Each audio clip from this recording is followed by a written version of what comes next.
नमस्कार, स्वागतम। आप देख रहे हैं एनबी न्यूज और मैं हूं आपके साथ श्रेया दीक्षित। चलिए बुलेटिन की शुरुआत करते हैं खबरें फटाफट अंदाज में। राहुल गांधी के कल सदन में दिए गए भाषण पर कांग्रेस नेता शशि थरूर ने कहा, राहुल गांधी ने कोई आरोप नहीं लगाया। उन्होंने कहा कि ऐसे भी उनके तरफ लोग हैं जो अपने आप को हिंदू कहते हुए भी हिंसा फैलाते हैं। इसमें मुझे कोई गलत तो नहीं लगा, क्योंकि ये सही बात है। हम बहुत सालों से देख रहे हैं वो हिंदुत्व के नाम का दुरुपयोग करते हैं। मैं उनका पूरा समर्थन करता हूं। हिंदुओं का अपमान किया बीजेपी का जो आरोप है, आप इस पर क्या कहेंगे? उन्होंने बिल्कुल आरोप नहीं किया था। मैं तो खड़ा था कल, मैंने तो बैठा था हॉल में जब वो खड़ा था। और उन्होंने क्या कहा? उन्होंने कहा कि ऐसे भी है कि हमारे हिंदू धर्म में अभय के बारे में शिव जी कहते हैं, सब लोग कहते हैं, अहिंसा के बारे में कहते हैं। और वो जो जिस किस्म का हिंदुत्व वो समझते हैं, ये अहिंसा का एक धर्म है। और राहुल जी ने जो कहा कि ऐसे भी हिंदू हैं आपके तरफ, मतलब भाजपा की तरफ, जो अपने आप को हिंदू कहते हुए भी वो लोग नफरत और हिंसा फैलते हैं।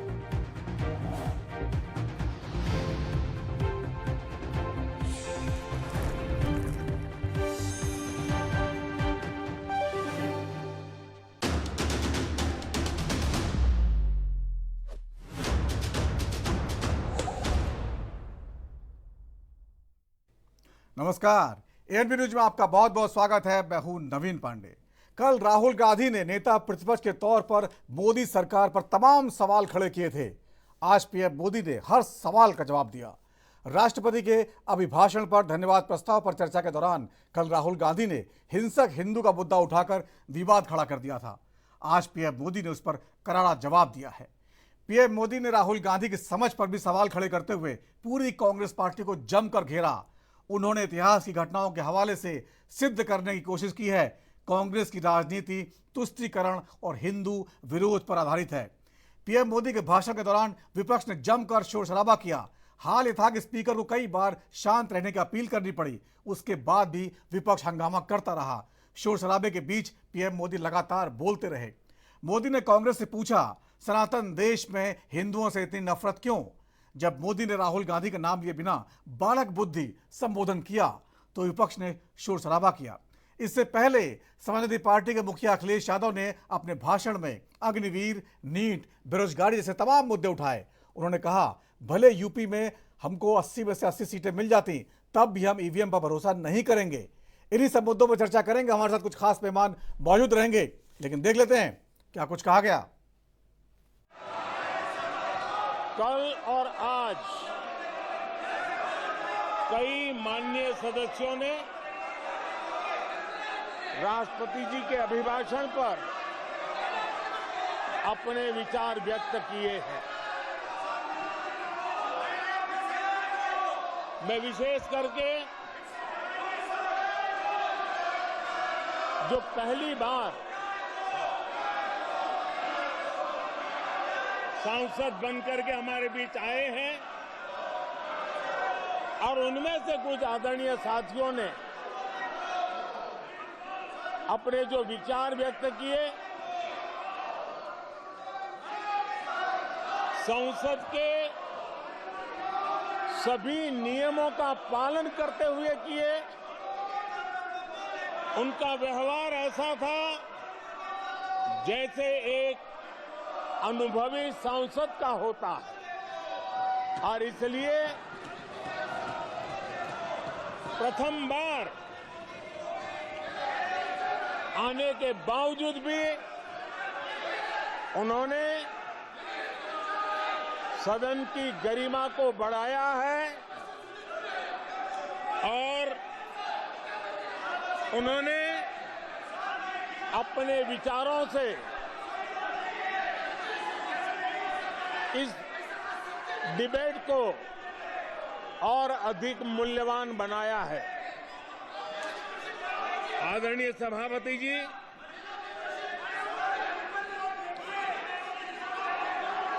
देश ने एक सफल चुनाव अभियान को पार करते हुए विश्व को दिखा दिया है कि दुनिया का सबसे बड़ा चुनाव अभियान था। देश की जनता ने ईवीएम पे मुझे कल भी भरोसा नहीं था, आज भी नहीं भरोसा। मैं 80 के 80 सीट जीत जाऊं तब भी नहीं भरोसा। और मैंने अपने चुनाव में कहा था अध्यक्ष महोदय कि ईवीएम से जीत करके ईवीएम हटाने का काम करेंगे। न ईवीएम का मुद्दा मरा है, न जाएगा खत्म। जब तक ईवीएम नहीं हटेगी हम समाजवादी लोग उस बात पर अड़ग रहेंगे। हाँ। जिस तरह से आपने देखा आज सुबह के सत्र में समाजवादी पार्टी के मुखिया अखिलेश यादव ने सरकार पर तमाम हमले किए, जिस तरह से कल राहुल गांधी ने तमाम मुद्दे उठाए थे और वो सदन के अंदर लोकसभा में भगवान शिव और तमाम गुरु नानक देव जी उनके तस्वीरें लेकर आए थे और ये सिद्ध करने की कोशिश की हिंदू हिंसक नहीं होता। उन्होंने बीजेपी, आरएसएस और उनके सहयोगी संगठनों पर सवाल खड़े करते हुए उन्हें हिंसक हिंदू करार दिया था। ये बड़े विवाद का विषय बन गया है। पूरे दिन आज संसद में इस पर हंगामा होता रहा।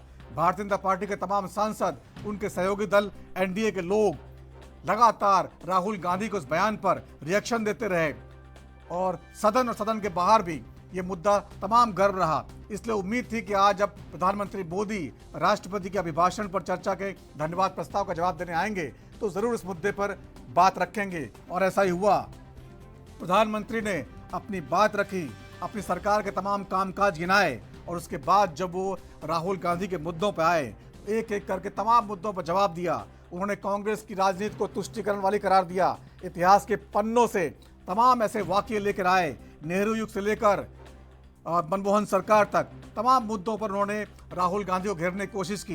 यहाँ तक कि बिना नाम लिए उन्होंने बालक बुद्धि तक करार दिया। इस पर संसद में बहुत हंगामा हुआ।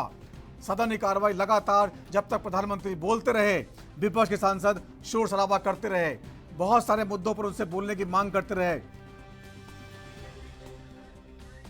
जिनमें मणिपुर का मुद्दा खास है। मणिपुर पर प्रधानमंत्री से बोलने की मांग कर रहे थे। इन तमाम मुद्दों पर क्या है असली राजनीति, इस पर चर्चा करेंगे। हमारे साथ कुछ खास मेहमान बने हुए हैं जिनके पास चलते हैं, उनसे बातचीत का सिलसिला शुरू करते हैं। अश्विनी साही जी हैं, प्रवक्ता बीजेपी का, आपका बहुत बहुत स्वागत है। शिल्पा देवांगन, प्रवक्ता कांग्रेस का, आपका बहुत बहुत स्वागत है। कपिल श्रीवास्तव जी, प्रवक्ता समाजवादी पार्टी, आपका बहुत बहुत स्वागत है। डॉक्टर इंदुकांत दीक्षित जी हैं, वरिष्ठ पत्रकार, आपका बहुत बहुत स्वागत है। आप सही मानो से ये गुजारिश है, अपनी अपनी बारी में बोलेंगे, बीच में अगर बोलेंगे तो जो है बात दर्शकों तक पहुंच नहीं पाएगी, इसलिए जो है गुजारिश को समझते हुए उसी तरह चर्चा का जवाब देंगे। सबसे पहले शिल्पा देवांगन जी, आपके पास आना चाहूँगा। जिस तरह से प्रधानमंत्री नरेंद्र मोदी ने आज बहुत करारे हमले किए, कल राहुल गांधी जी बोले थे, आज सारे मुद्दों का उन्होंने जवाब दिया। उन्होंने राहुल गांधी जी का नाम लिए बिना उन्हें बालक बुद्धि करार दिया।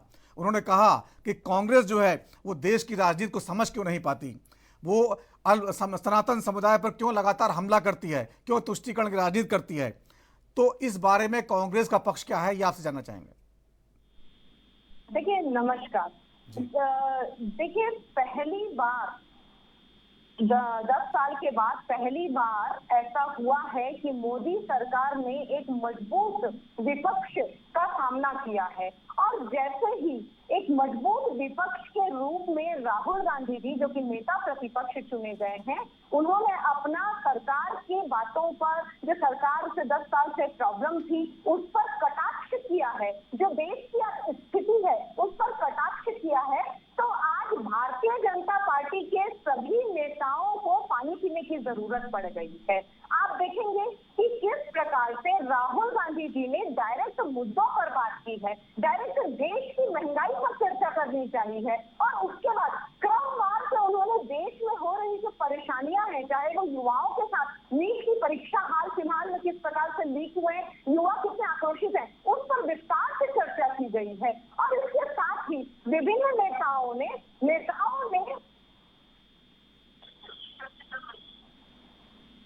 आपकी आवाज आ रही, बोलिए आवाज आ रही है आप जी। इसके साथ ही आप देखेंगे कि संसद में ये बात भी उठी है कि विभिन्न केंद्रीय एजेंसियों को किस प्रकार से पिछले 10 सालों में भारतीय जनता पार्टी ने दुरुपयोग किया है और उस दुरुपयोग के कारण देश की जनता का विश्वास टूटा है। कहीं ना कहीं परीक्षाओं से विश्वास टूटा है, परीक्षा एजेंसियों से विश्वास टूटा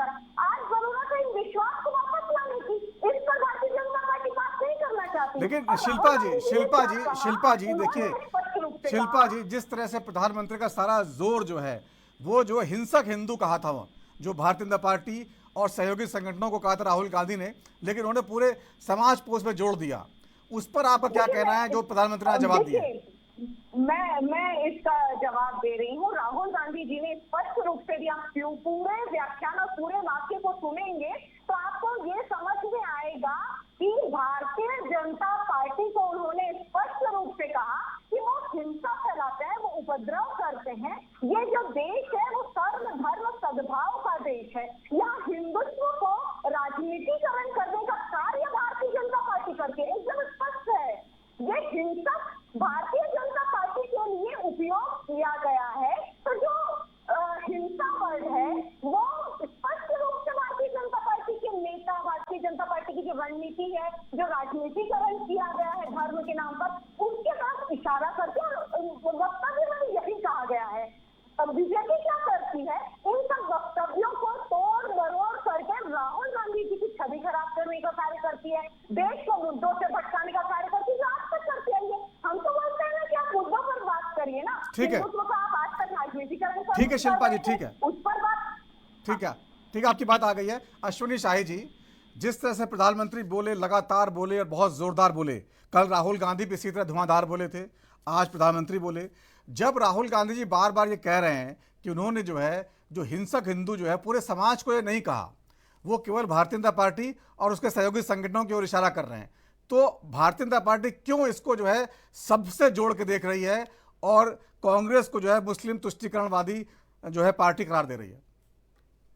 नवीन जी देखिए, कल आपने जो कहा उसका सवाल का जवाब मैं नहीं दे सकता हूं। वो तो करोड़ों लोगों के मोबाइल में और अंकित हो चुका है कि माननीय राहुल गांधी जी ने पहले प्रतिपक्ष के नेता होने के पहले भाषण में कहा, ये जो अपने आप को हिंदू कहते हैं, जो अपने आप को हिंदू कहते हैं वो हिंसक होते हैं। भाई देश में 80% लोग अपने आप को हिंदू कहते हैं तो हिंसक होते हैं।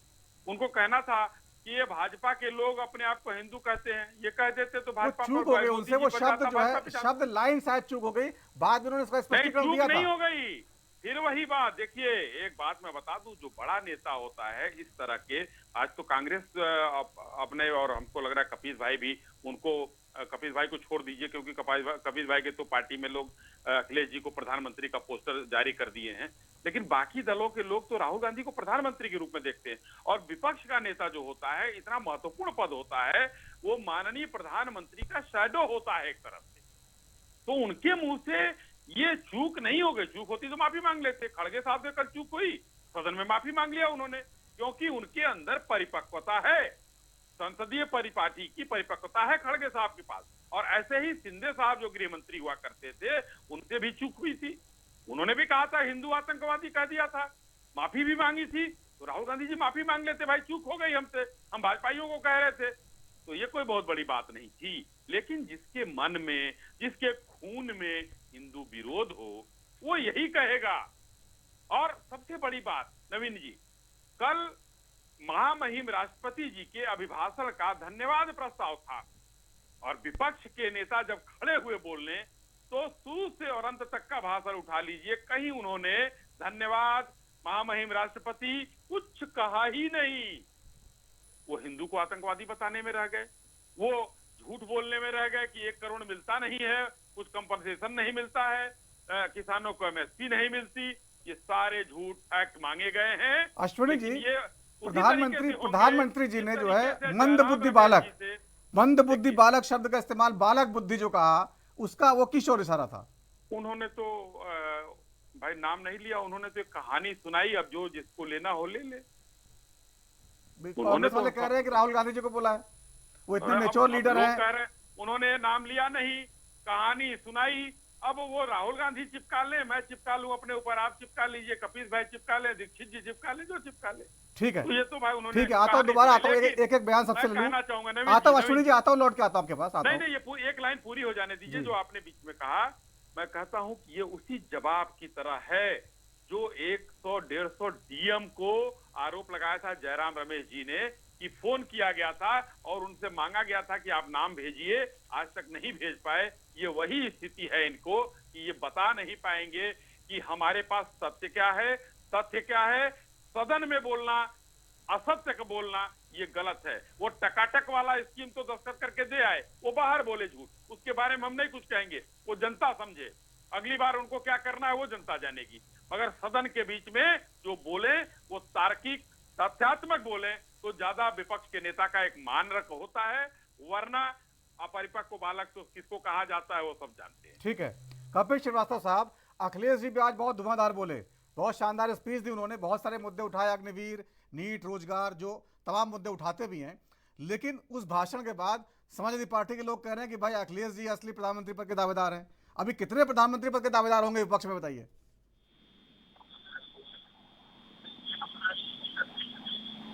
कपिल जी आवाज आ रही है आपको? कपिल जी को आवाज नहीं जा रही शायद। ठीक है। डॉक्टर इंदुकांत दीक्षित साहब, आपने सुना कांग्रेस और बीजेपी के प्रवक्ता ने क्या कहा। कल राहुल गांधी जी का बयान भी आपने सुना होगा, आज प्रधानमंत्री का जवाब भी सुना है। ये जो राजनीति, चुनाव खत्म हो चुके हैं उसके बाद भी विपक्ष लगातार सरकार को घेर रहा है। ये राजनीति आखिर किस तरफ जा रही है और सरकार क्या कोई काम कर भी पाएगी या जवाब देते रह जाएगी? नमस्कार नवीन जी, हमारे जितने को पैनलिस्ट को भी मेरा नमस्कार। सबसे बड़ी बातें दो तीन ये है कि सरकार तो काम करने के मोड में है और सरकार काम करेगी, ये तो इंडिकेट कर दिया है प्रधानमंत्री ने स्पष्ट तौर पर। और आज आपने देखा होगा कि प्रधानमंत्री ने जो माननीय राष्ट्रपति के अभिभाषण पे, चर्चा पे, धन्यवाद प्रस्ताव पे समापन भाषण दिया अपना धन्यवाद प्रस्ताव का, उसमें उन्होंने साफ दो तीन बातें कही जो बहुत मार्क करने वाली हैं। क्योंकि मैंने देखा है कि प्रधानमंत्री आमतौर पर जो बातें स्ट्रेस देकर बोलते हैं कि ऐसा किया जाएगा, वो आज नहीं कल अवश्य होता है। जैसा पाकिस्तान में एयर स्ट्राइक के मामले में, सर्जिकल स्ट्राइक के मामले में, नोटबंदी के मामले में उन्होंने काफी पहले उसके हिंट किए थे। आज उन्होंने दो बातें इस हंगामे के बारे में कही, आपने ध्यान दिया होगा। उन्होंने स्पीकर को भी कहीं न कहीं चिताया कि सदन 5 वर्ष ऐसे नहीं चलने पाएगा, सदन को व्यवस्था से चलाने के लिए कुछ करना पड़ेगा। और आपने देखा कि इस ध्वनि को प्रतिध्वनित किया अपनी बातों में माननीय अध्यक्ष महोदय ने भी, कि 5 वर्ष ऐसे सदन में नहीं चलने दूंगा। और ये जो हंगामा करने का तौर तरीका है ये नहीं चलेगा, उन्होंने ताकीद की। शायद पहले सत्र में ही इस ढंग की स्थितियों से वो बचना चाहते होंगे जो बिल्कुल अप्रिय स्थिति होती है। क्योंकि आपको याद होगा कि जब ये नए संसद में पिछली बार सत्र शुरू हुआ था संसद का, तो ये साफ कर दिया गया था सदन में अध्यक्ष के आसन की तरफ से कि कोई भी अगर वेल में आएगा, अध्यक्ष के आसन के सामने आएगा, तो उसके खिलाफ कार्रवाई की जाएगी। आपने देखा कि जैसे ही कांग्रेस को एक संख्या से, निश्चित संख्या से अधिक संख्या में सांसद मिले, तो अब वो पुराने जिन नियमों पर वो भी सहमत थे जब तय हुआ था अध्यक्ष के साथ विपक्ष की चर्चा में, उसका खुल्लम खुल्ला उल्लंघन किया जा रहा है। और आज तो यहाँ तक स्थिति हो गई, आपने देखा होगा कि प्रधानमंत्री जहां बोल रहे थे वहां से लेकर के और जहां विपक्ष के नेता बैठे थे वहां तक पूरे सदन में लोग बैठे थे जैसे किसी, हमने देखा है कभी कभी पुराने जमाने में गांव के स्कूल में जब कोई कुर्सी नहीं होती थी या जगह कम होती थी तो अध्यापक के चारों तरफ बच्चे आसन बिछा के नीचे बैठ जाते थे। ये दृश्य देखने वाला था। और ये भला हो कैमरे वाले का कि उन्होंने दिखाया नहीं, मैं कई बार प्रयास किया कि देखूं, फिर बाद में लाइव टेलीकास्ट में जब देखा गया तो पता चला कि जब माननीय प्रधानमंत्री का अभिभाषण खत्म हुआ तब हमने देखा कि वहां तक प्रधानमंत्री के सामने तक लोग बैठे थे और वहां बैठकर नारेबाजी कर रहे थे। अब आप क्या कहें, इसको क्या समझते हैं? ये तो उकसाने वाली सीधी कार्रवाई है कि आप सदन के पहले सत्र में ही लोगों को निलंबित करिए नियमों के तहत, और वो देश की जनता के सामने ये रोना रोए कि ये तो तानाशाही से कर रही है सरकार, स्पीकर इनका है, तानाशाही से चुन लिया गया, उन्होंने विपक्ष को मौका नहीं दिया और पहले ही सत्र में लोगों को सस्पेंड कर दिया। लेकिन ये बहुत अच्छी बात हमने देखा कि इस परिपाटी में पहला मौका देते हुए सरकार ने ये उन्हें चिताया, स्पीकर ने भी और प्रधानमंत्री ने, कि सदन ऐसे तो नहीं चलेगा। और जनता ने भी देखा। मैं इस बात को अच्छा मानता हूं कि विपक्ष जिस तरह से पूरे समय सदन के नेता जो प्रधानमंत्री हैं उनके अभिभाषण में हंगामा करता रहा और तरह तरह की नारेबाजी करता रहा, जैसा स्कूल कॉलेज में छात्र संघों के लोग करते हैं जी। और ऐसे में अगर प्रधानमंत्री ने कहा कि बालक बुद्धि ढंग से काम किया जा रहा है तो देश की जनता देख रही है, वो समझेगी कि किसके लिए कहा जा रहा है, क्यों कहा जा रहा है। और विपक्ष का जो तरीका था, आप देखिए भाई, माननीय अखिलेश यादव भी बैठे थे, आपने उनकी चर्चा की, आपने कल माननीय राहुल गांधी का स्पीच देखा होगा, मैंने स्वयं उस स्पीच की अप्रिशिएशन की, कल भी मैं डिबेट में था एक दो जगह। उन्होंने बहुत सारे मुद्दों को उठाने का उनका तरीका गलत हो सकता है, गलत बातें कई कह दी जल्दबाजी में या बिना प्रिपरेशन के होने से, जिसपे सदन में कार्रवाई होने की संभावना है, उनके भाषण से निकाले जाने की बात चल रही है, एक्सपंज किए जाने की बात चल रही है।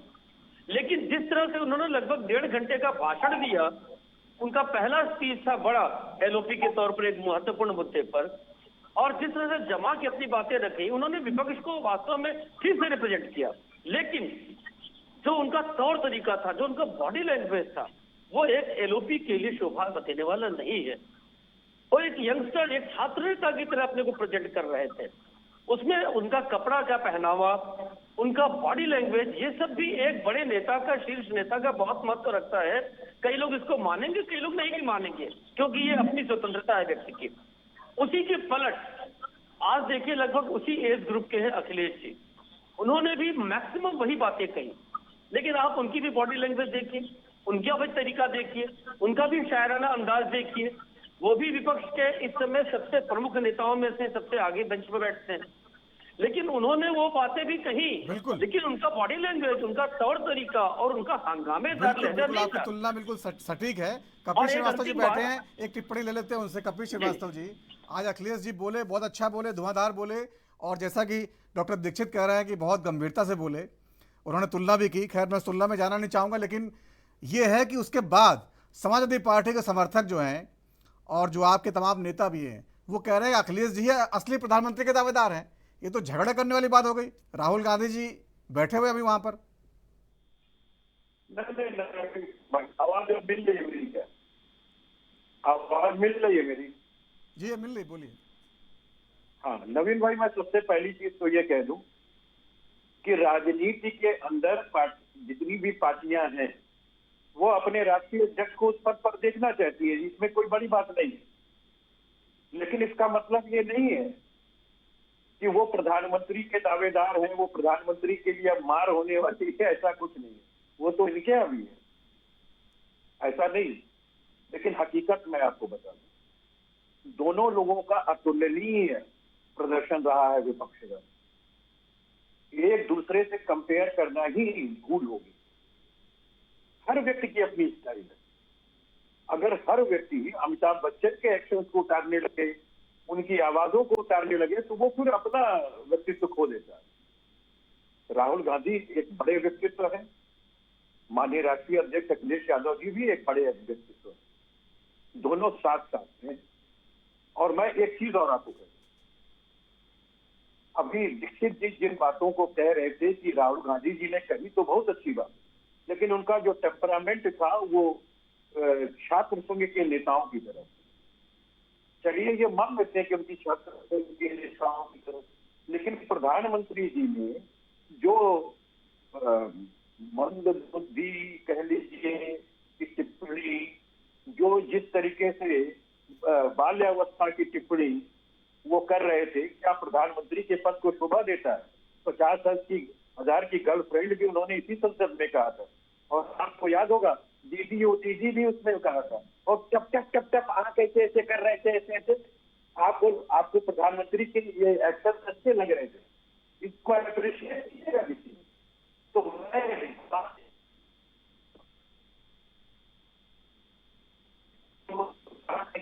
क्या नहीं करूँगा, इतना जरूर कहेंगे, बालपन कहने चाहे जो कुछ, कम से कम सखपन तो नहीं है। कोई सख नहीं है। सख जो होते हैं वो देश के नागरिकों के सवालों से भागते हैं और संसद में भी भागते रहते हैं। मणिपुर के सवाल पर भागते रहे, नीट के सवाल पर भागते रहे। कह नहीं पाई सरकार कि इतने पूरे देश के अंदर पेपर लीक हुआ, ना जाने कितने राज्यों के अंदर हुआ, 24 लाख नीट के बच्चों का भविष्य अंदर में लटका हुआ है, और आपने सीबीआई इंक्वायरी भी सेटअप कर दी। बच्चे कह रहे हैं कि एक दिन पहले हमें पेपर मिला, मुख्य अभियुक्त गिरफ्तार हो गया, मुखिया जो है, और बावजूद उसके भारतीय जनता पार्टी के सपोर्ट करने वाली पार्टी वो तो है, वो तो उनका वीडियो, उन पर कोई एक्शन तक नहीं। आप मुझे बताओ कपिल जी, आपके माइक में थोड़ी सी प्रॉब्लम है, माइक थोड़ा सा ठीक करवाते हैं। एक छोटा सा ब्रेक पे रुकता हूं, ब्रेक के बाद लौटते हैं, चर्चा आगे बढ़ाएंगे।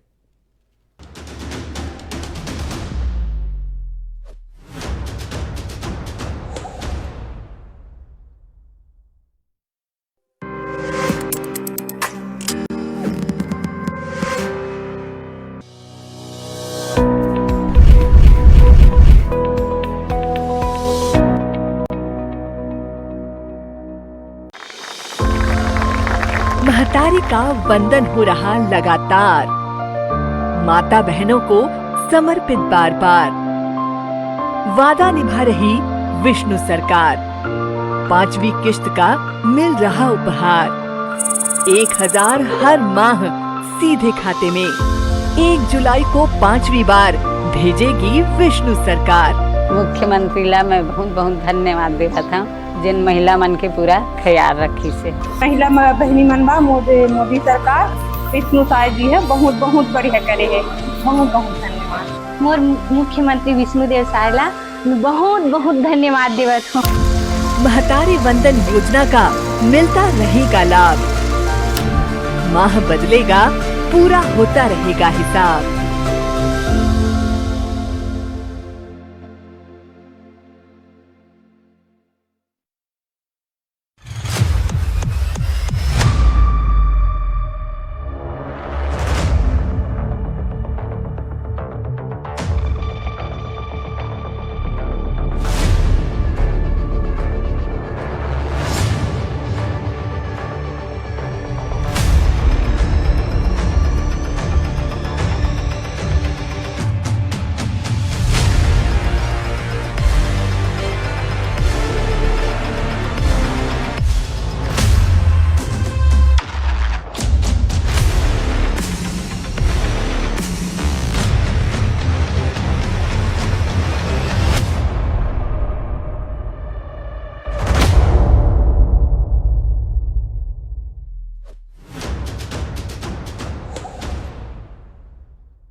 और ब्रेक के बाद राजधर्म में एक बार फिर आपका स्वागत है। आज चर्चा हो रही है, प्रधानमंत्री नरेंद्र मोदी ने जिस तरह संसद में जवाब दिया है राष्ट्रपति के अभिभाषण पर, धन्यवाद प्रस्ताव पर चर्चा चल रही थी, उसके जवाब में तमाम ऐसी बातें कही हैं जिससे विपक्ष जो है परेशान हो गया है। विपक्ष के लोग लगातार हंगामा करते रहे, इस पे चर्चा कर रहे हैं। हमारे साथ कुछ खास मेहमान जुड़े हुए हैं, उनसे बात कर रहे हैं। अश्विनी शाही जी हैं, प्रवक्ता बीजेपी के, शिल्पा देवांगन जी हैं, प्रवक्ता कांग्रेस की, कपिल श्रीवास्तव जी हैं, प्रवक्ता समाजवादी पार्टी के, डॉक्टर इंदुकांत दीक्षित जी हैं, वरिष्ठ पत्रकार। कपिल श्रीवास्तव जी, आपकी बात पूरी हो नहीं पाई थी।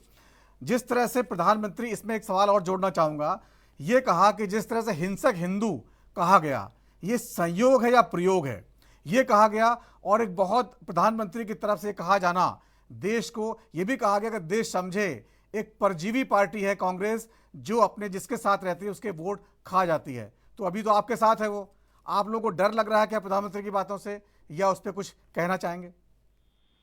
देखिए, दिया बुझने से पहले भभकता है। आवाज मिल रही है ना मेरी? जी, अब मिल रही है जी। दिया बुझने से पहले भभकता है। आज उसी तरीके से ठीक प्रधानमंत्री जी भभक रहे थे।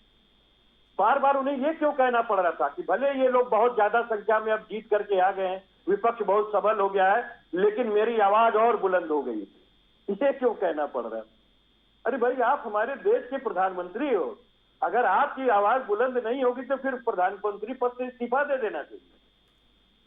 इतना ज्यादा डर गए हैं प्रधानमंत्री। डर कहाँ था? पूरी तरह तो वो पूरे अपने रौद्र रूप में थे, वो कहाँ से डर आपको दिख गया? उन्होंने, शायद आपने देखा नहीं, अंत में जिस समय उन्होंने धन्यवाद प्रस्ताव का अंत कर रहे थे, उस समय उन्होंने कहा जब उन्होंने परजीवी वाले में क्या कहेंगे, परजीवी जो बोला उन्होंने, घटना हुई है उस पे अपना वो संवेदना जारी करने के बाद ये बात कही।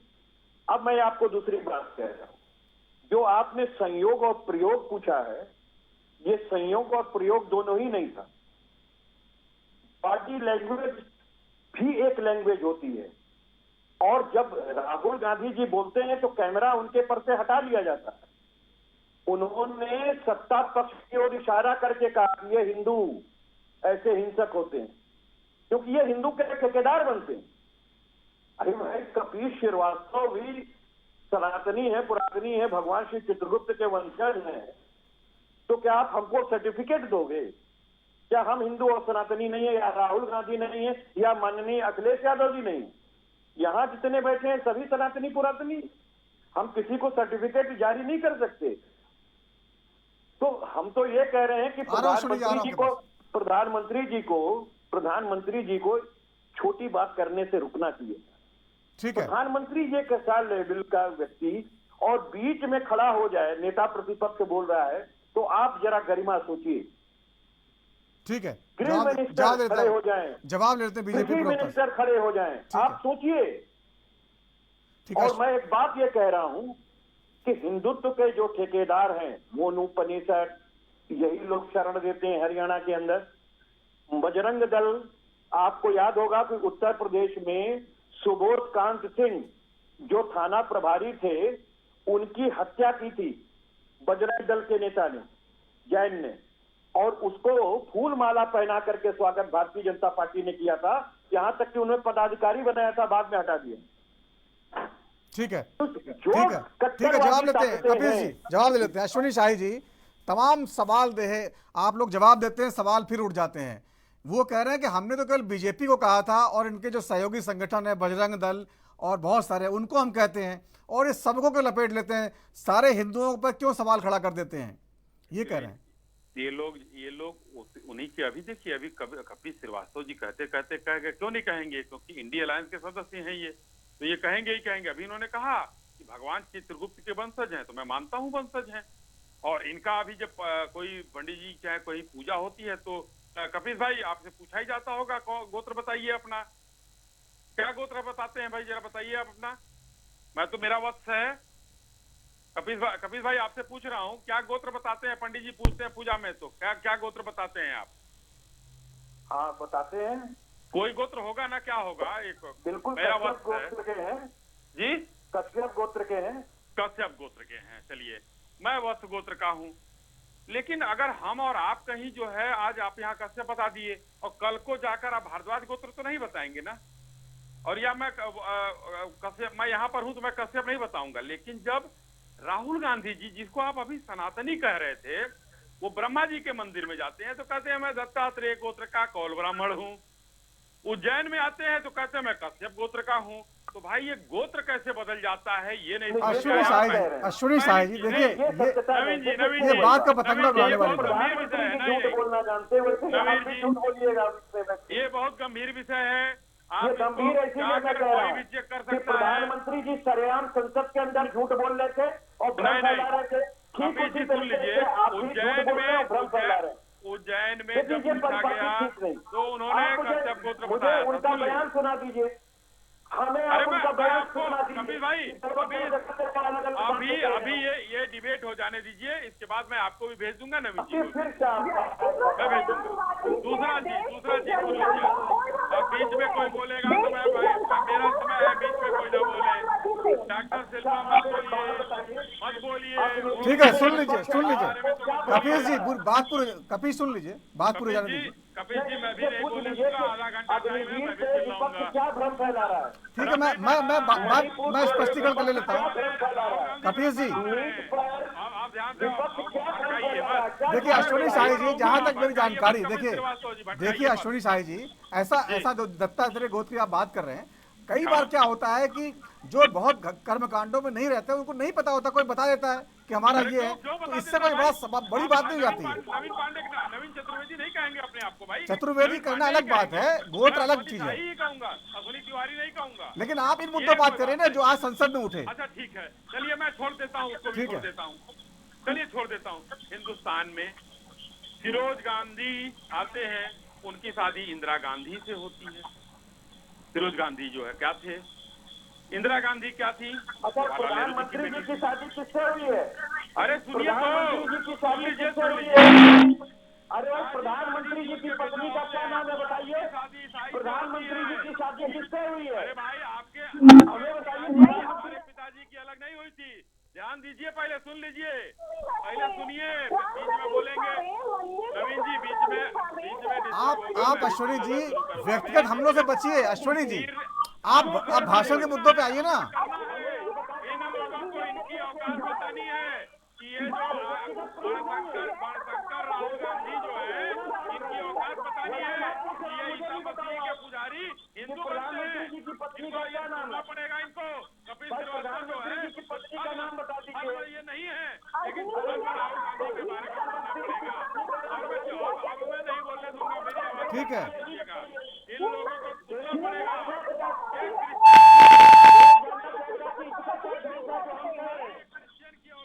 प्रधानमंत्री जी बोलते हैं कि विपक्ष झूठ बोल रही है।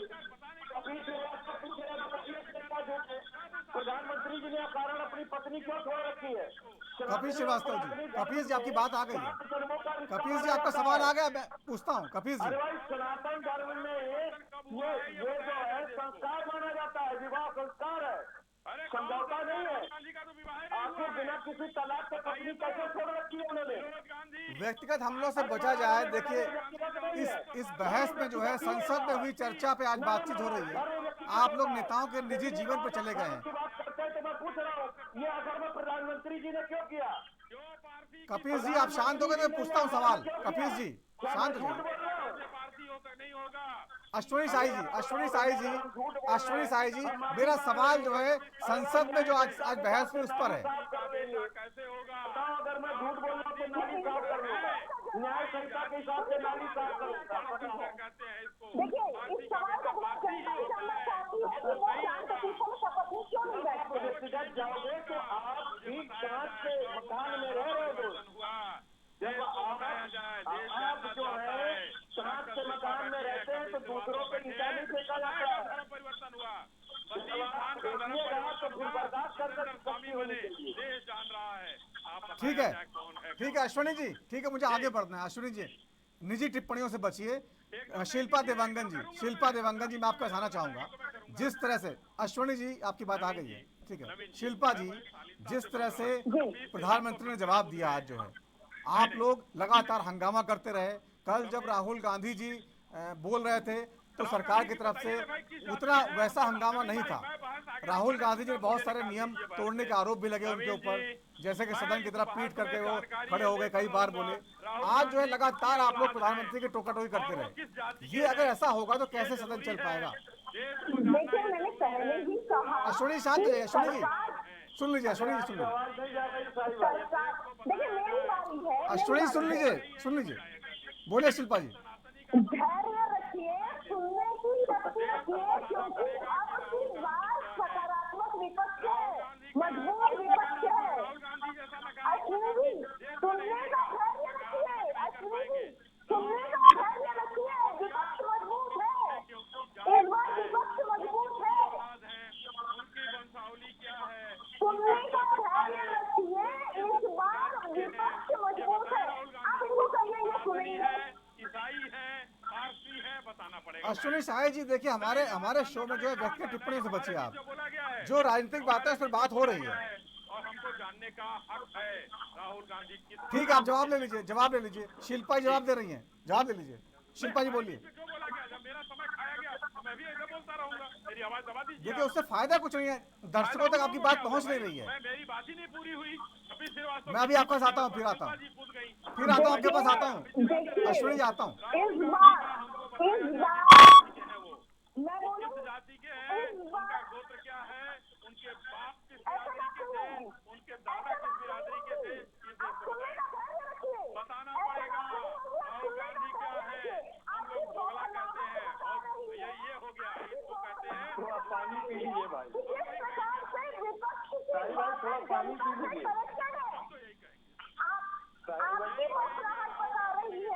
अरे कोरोना के बाद बहुत कमजोर हो गया है। आपकी नाकामी का प्रतीक है। देखिए अश्विनी जी, ऐसे बातें नहीं होती है डिबेट में बैठ करके। यदि आप आप लोग जिस तरह से एक दूसरे को डिस्टर्ब कर रहे हैं, ऐसा लग रहा है संसद ही यहाँ चल रही है।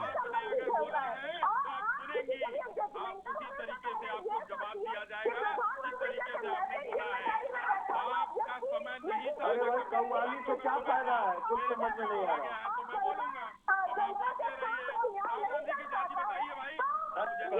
शाही जी, ये बालपन वो प्रधानमंत्री बालपन आप क्यों कर रहे हैं? शाही जी में भी वो बालपन आ गया प्रधानमंत्री वाला। कहाँ से आते हैं, उनकी वंशावली क्या है, वो ईसाई है, सिख है, पारसी है। शाही जी आपके अंदर भी बालपन आ गया है प्रधानमंत्री जी वाला। भाई कपिल भाई बताना पड़ेगा, आज तो बताना पड़ेगा। आप लोगों ने प्रधानमंत्री जी वाला बालपन आ गया है आपने तो छेड़ा है, तो आप सुनिए। आपको ठीक है, आप लोग थोड़ा शांत हो जाए, मैं एक छोटा सा ब्रेक ले लेता हूँ। छोटा सा ब्रेक के बाद लौटेंगे, चर्चा को बढ़ाते हैं।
और राजधर्म का ब्रेक के बाद आपका स्वागत है। चर्चा चल रही है, जिस तरह संसद में आज प्रधानमंत्री ने भाषण दिया, तमाम मुद्दों पर बातचीत की। राहुल गांधी जी के कल के जो बयान, उस पर पलटवार किया, इस पर चर्चा चल रही है। आप लोग सही मानों का जो है स्वागत है, लेकिन अगर आप लोग इसी तरह लगातार बोलेंगे तो दर्शक कुछ सुन नहीं पाएंगे, उससे फ़ायदा कुछ नहीं है, आपका समय बर्बाद, दर्शकों का बर्बाद। एक एक करके सुन लीजिए और निजी टिप्पणियों से बचिए, ठीक है। अश्विनी साई जी 2 मिनट अपनी बात रख लीजिए, आप अपनी बात, फिर मैं उसके बाद शिल्पा जी के पास जाऊंगा। बोलिए। देखिए, मैं किसी के बीच में नवीन जी नहीं बोलता हूँ। जब मैं बोल रहा था तो शिल्पा जी ने भी मेरे बीच आप में व्यक्तिगत टिप्पणी कर रहे थे ना, व्यक्तिगत टिप्पणियों से बचिए। देखिए इस शो में जो है राजनीतिक बातें करिए। नहीं, ये राजनीति देखिए, अगर कल को हिंदू समाज के ऊपर आक्रमण किया जाता है और ये कहते हुए आक्रमण किया जाता है कि ये जो अपने आप को हिंदू कहते हैं वो हिंसक होते हैं, तो हिंदू समाज के ऊपर आक्रमण है। तो मैं यही पूछना चाहता हूं, मैंने यही बात कहना चाहता, एक लाइन की बात थी, मुझे पूरा नहीं करने दिया गया, कि जितेंद्र स्वामी जब वसीम खान बने तो उनका पूरा एक भव्य आयोजन हुआ, पूरा दुनिया ने जाना कि वो वसीम खान थे, जितेंद्र स्वामी बन गए। अब राहुल जी क्योंकि व्यक्तिगत खींच मिटाते हैं, सनातन एरिडिकेट किया जाएगा, उस पर कोई टिप्पणी नहीं आई। आतंकवादी हिंदू हैं, शिंदे साहब ने कहा, उस पर कोई टिप्पणी कांग्रेस की नहीं आई। दिग्विजय सिंह ने सैफरन आतंकवाद कहा, उस पर कोई टिप्पणी नहीं आई। हिंदू को ही टारगेट क्यों किया जाता है? ठीक है, क्यों नहीं राहुल गांधी? ठीक है, जवाब ले लीजिए, जवाब ले लीजिए। ठीक है, देखिए नवीन भाई 10 सेकेंड, क्यों नहीं राहुल गांधी जी ये कहते हैं कि ये जो मुसलमान हैं ये सारे आतंकवादी हैं, क्योंकि जब बम फूटता है तो वही मिल पे पाए जाते हैं, तो वहां पर नहीं पाए जाते हैं। और अगर हिंदू हिंसक होता तो राहुल गांधी जी ये बयान देने के बाद हिंदुस्तान में नहीं रह पाते। हिंदू सहिष्णु है, मैं यही कहना चाहता हूं। ठीक है, शिल्पा जी जवाब दीजिए। जी देखिए, इनके वक्तव्य में ही जवाब शामिल है। इन्होंने जो कहा दूसरे धर्म के लोगों के बारे में, यदि उसे कट शॉर्ट करके दूसरे तरीके से पेश किया जाए तो ये तो धरना प्रदर्शन के खिलाफ हो जाएगा। तो यही बात होती है, जो बीजेपी की जो रणनीति है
कोशिश करते हैं, उन अपनी दायित्व का निर्वहन वो कर रहे हैं। विपक्ष का जनादेश उनको मिला है, वो अपने दायित्व का निर्वहन कर रहे हैं। मुख्य बात ये है, जनादेश आपको सरकार बनाने का मिला है, आपको सत्ता संभालने का मिला है। क्या आप अपने नैतिक दायित्वों का निर्वहन कर रहे हैं? क्या आप संसद में खड़े होकर के किसी महिला के लिए कभी गलत शब्द बोल देते हैं, कभी जनता के साथ अन्याय कर देते हैं, जनता को बिना बताए बहुत सारे नियम उन पर थोप देते हैं, डिस्कशन नहीं करते, संसद जब निलंबित रहती है तब कानून और ये विधेयक पास कर देते।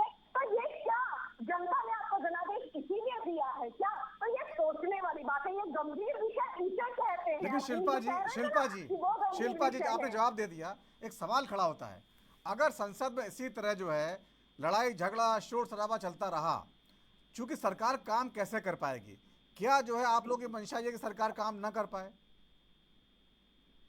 देखिए, सरकार कार्य करे तभी तो जनता के हितों की रक्षा होगी और उनकी योजनाओं का क्रियान्वयन होगा। जब डिस्कशन होगा पर हेल्दी डिस्कशन होना चाहिए, ये विपक्ष भी चाहता है और सरकार को भी अपनी जिम्मेदारी लेनी चाहिए सरकार के लोगों को कि डिस्कशन हेल्दी हो और इस प्रकार से बातों को तोड़ मरोड़ करके या झूठ का वक्तव्य कहीं न दिया जाए जो तथ्यात्मक है, मुद्दे पर बात है, वो जरूर किया जाए। तब तो जनता को लाभ देने के लिए वो आगे बढ़ेंगे कार्रवाई में।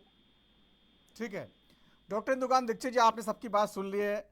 जिस तरह से प्रधानमंत्री ने 3 कहानियां भी सुनाई आज और ये साबित करने की कोशिश की कि कांग्रेस जो है केवल 99 लेके आई है और 99% वाली कहानी भी सुनाई और ये बताया कि 543 में से 99 लाई है। यानी बार बार ये साबित करने की कोशिश की कि जितना राहुल गांधी जी आक्रामक हो रहे हैं उतनी बड़ी कामयाबी उनको नहीं मिली है या कांग्रेस पार्टी। लेकिन यहाँ तो विपक्ष लेके आए ना, राहुल गांधी जी जो पूरे इंडिया गठबंधन के नेता हैं, तो उनको अकेला बताना ये भी तो थोड़ा सा गलत है ना?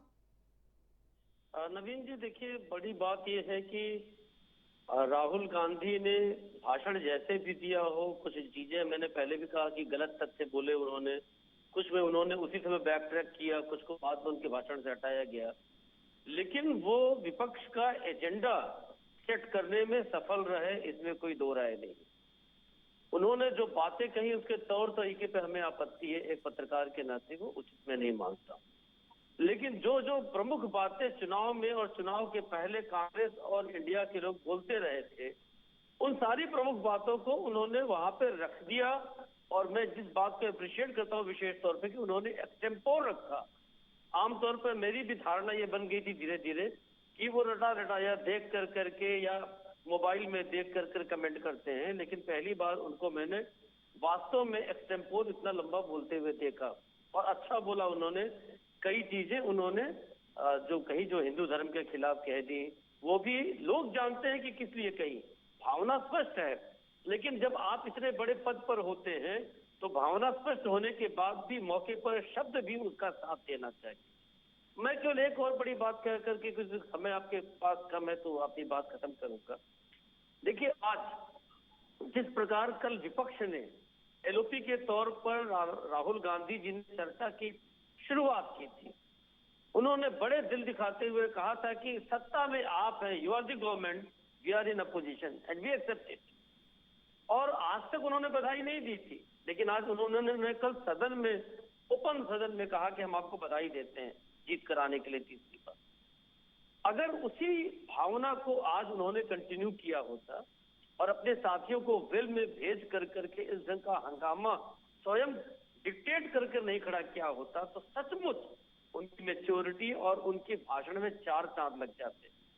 सदन में जिस तरह का हंगामा खड़ा हुआ, अगर ये नहीं खड़ा होता तो प्रधानमंत्री भी बहुत से मुद्दों से बचकर नहीं निकल पाते। उनको भाषण में टोकते, जगह जगह पर टोक कर अपनी बातें पूछ लेते, वो एक चर्चा का ऐसा आदर्श स्वरूप बनता जो आने वाले समय में भी देश की जनता प्रतीक्षा करती कि हाँ, ऐसी चर्चा आगे भी देखने को मिलेगी। लेकिन आज की चर्चा से ये स्पष्ट हो गया कि अगर विपक्ष ने प्रधानमंत्री के भाषण में ऐसी टोकाटाकी की है तो निश्चित तौर पर यहाँ से अगर ये संदेश लेकर के जाएगा सत्ता पक्ष तो आगे एलओपी भी अपने भाषण ठीक से नहीं दे पाएंगे। जी ठीक है, कपिल श्रीवास्तव जी, देखिए यहाँ से एक बड़ा सवाल निकलता है कि अब जब संसद का सत्र खत्म हो जाएगा, फिर उसके बाद बजट सत्र शुरू होगा, तो विपक्ष की रणनीति आखिरकार क्या रहने वाली है? ये तो तय है कि सरकार मजबूत है। आपने देख भी लिया किस तरह उन्होंने स्पीकर अपना चुनवा लिया। सारी जगह जहां जहां बहुमत साबित करने की ऐसा मंशा आती है, साबित होता, वहां वो मजबूत है। तो आप लोग बार बार हमला करके, जब कोई चुनाव भी आसपास नहीं है, क्यों जो है जनता की सहमति सरकार की तरफ जो आपको बहुत सारी जगह मिली हुई है वो चाहते हैं वहां चली जाए? देखिए, पहली चीज तो ये कि विपक्ष हमला नहीं करता। विपक्ष एक जनप्रतिनिधियों का वो समूह है जो इनको आईना दिखाने का काम करता है लोकतंत्र के मंदिर। और अगर हम आईना ना दिखाएं तो जानते हैं क्या होता है? उसके बाद जैसे नोटबंदी के फैसले तुगलकी फरमान होते हैं जब विपक्ष कमजोर होता है। जीएसटी जो 32 बार मूवमेंट बनाई जाती है, यू टर्न किया जाता है, और आज हमारे पूरे देश के व्यापारी परेशान हैं, चुनिंदा पूंजीपतियों को छोड़। जानते हैं ना कि जब विपक्ष कमजोर होता है तो क्या होता है? किसानों का आय दुगना करने की बजाय 3 ऐसे काले कानून ध्वनिमत से पारित करा दिए जाते हैं जिसमें 750 किसानों की शहादत हो जाती है। तो क्या आप चाहते हैं कि विपक्ष ऐसे ही सदन चलने दे जैसे प्रधानमंत्री जी चाह रहे हैं? अच्छा, दूसरी चीज और हम कह रहे हैं, एक कहानी हम भी 2 लाइन की सुना देते हैं अगर अनुमति। एक शेर और एक गीदड़ परम मित्र थे। शेर रोज शिकार करता था और उससे जो खाना बचता था वो जो है वो गीदड़ खाया करता था। तो एक दिन गीदड़ को लगा कि नहीं, वो स्वयं शिकार कर सकता है। वो कहा मैं तो खुद ही शेर हूं। तो शेर ने कहा चलो ठीक है, आज हमारी तबीयत खराब है, तुम ही शेर का काम कर लो। तो उसने भी यही काम किया। जब देखा हिरन तो पैर और खुरच करके गुर्राया और अटैक करने के लिए मूंछ तानी, लेकिन पूंछ उसकी दोनों पैरों के अंदर दबी हुई। तो कहने का मतलब ये है कि आदरणीय मोदी जी तीसरे रिज्म में समझ चुके होंगे कि विपक्ष की क्या भूमिका होती है। विपक्ष के एक प्रश्न का जवाब नहीं, विपक्ष के एक प्रश्न का जवाब नहीं। मैं पूछ रहा हूं, क्या जो नीट के बच्चे हैं उनका तत्काल प्रधानमंत्री जी ये कह नहीं सकते थे कि हाँ ये पेपर निरस्त किया जाएगा, फिर से दिया जाएगा, आने जाने का और फूडिंग और लॉजिंग का खर्च जो है वो सरकार उठाएगी? क्योंकि जो आपके एनटीए आपने बनाया, आपके एनटीए की वजह से पेपर लीक हुआ, सरकार इसके लिए पूर्णतः दायित्ववान है। तो सरकार को ये बातें उठानी चाहिए। आपके विधायक उसमें लगे हुए हैं, टेडी राम सुबसपा से हैं। आप बताइए, जो मुख्य आरोपी है वो पकड़ा जा चुका है, मुखिया है। 20 बच्चे पकड़े गए हैं जिन्होंने ये बात कही कि हाँ पेपर एक दिन पहले हमारे पास आ गया था। एक नहीं, 7-7, 8-8 प्रांत के अंदर ये चीजें चली। जवाब ले लीजिए। व्यापम चाहते हैं आप व्यापम चाहते हैं शिवराज जी का। जवाब ले लीजिए, समय कम बचा है। कपीस जी समय कम बचा। अश्विनी साही जवाब दीजिए फटाफट। जी देखिए, कपीस भाई चूंकि आज जो है ये बातें कह रहे हैं कि उनको लॉजिंग फूडिंग देना चाहिए। 26 बार पेपर लीक हुआ था 12 से 17 के बीच में उत्तर प्रदेश में। आप लोग ये तो दिक्कत है, पुरानी घटना उठाना शुरू कर देते हैं। अभी जो नीट है उस पर बताइए ना क्या करेंगे? नवीन भाई, उठाना पड़ेगा। हम जो कर रहे हैं संस्थाएं कर रही हैं। इन्होंने कितनी बार इसको लॉजिंग और फूडिंग दे दिया और कितनी बार निरस्त करा दी? बताएं, माननीय आदेश इन्होंने बना रखा था एक अधिकारी बनाने पर, मोदी निर्देश पर क्या तो ये लोग अपने बारे में नहीं सोचते हैं। तो आज कहते हैं कि विपक्ष का ये काम होता है। अब इस बार कपिल जी जवाब कर लीजिए। कपिल जी जवाब सुन लीजिए, पहले जवाब सुन लीजिए। करोड़ बेरोजगार प्रभावित हुए हैं पूरा जब से मोदी रिजिम चल रहा है। 155 पेपर लीक हुए हैं। कपिल जी अपनी बात रख चुके हैं, आप उनको जवाब देने दीजिए ना। बोलिए अश्विनी जी। जी, तो मेरा यही कहना था कि उसके बाद अभी चलिए, राजस्थान में पेपर लीक हुए थे जिसके खिलाफ सचिन पायलट जी को सड़क पे उतरना पड़ा था। उस पर ये लोगों ने कुछ नहीं बोला। हाँ, मैं मानता हूं कि ये गलत हुआ है और सरकार उस पर बड़ी संवेदनशीलता से काम कर रही है। ये लोग आखिर में इन लोगों का क्या निरस्त करने पर क्यों इन लोगों का ध्यान है भाई?